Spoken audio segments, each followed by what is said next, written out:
നമുക്കറിയാം പണ്ടത്തെ കാലത്ത് അടിമത്തം ഉണ്ടായിരുന്നു. അടിമത്തം എന്ന് പറയുന്നത് എങ്ങനെയാണ്?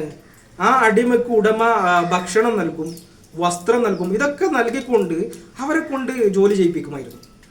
എന്നാൽ ഇന്ന് ആധുനിക കാലഘട്ടത്തിൽ അടിമത്തം ഇല്ല എന്ന് പറയുന്നെങ്കിലും നമ്മൾ മനസ്സിലാക്കേണ്ടത് ഈ ചെറിയ സാലറിക്ക് വാങ്ങുന്നതും പഴയ അടിമത്തവുമായി തമ്മിൽ ബന്ധമില്ലേ എന്ന് നിങ്ങൾ ചിന്തിക്കേണ്ടതാണ്. കാരണം ഈ 15,000 രൂപ ഒരു മുതലാളി നമുക്ക് സാലറിയായി നൽകുമ്പോൾ ആ പണം കൊണ്ട് നമുക്ക് എന്താണ് ഉണ്ടാക്കാൻ പറ്റുന്നത്? നമ്മുടെ ചെലവ് കഴിയും, വീട്ടിലൊക്കെ ചെലവ് കഴിക്കാനുള്ള ചെലവും വസ്ത്രവും ഇങ്ങനെയുള്ള അത്യാവശ്യമുള്ള ചെലവുകളെ മാത്രമേ നടക്കുന്നുള്ളൂ. അപ്പം ആ അടിമത്തവും ഈ കാലഘട്ടത്തിൽ ആധുനിക അടിമത്തവും തമ്മിൽ ബന്ധമുണ്ട്. അടിമത്തം അവസാനിച്ചു എന്ന് നമ്മൾ ചിന്തിക്കുന്നതാണ്. അതൊരു മറ്റൊരു വേർഷനിൽ ഇന്നും നിലവിലുണ്ട് എന്ന് നമ്മൾ ചിന്തിക്കേണ്ടതാണ്.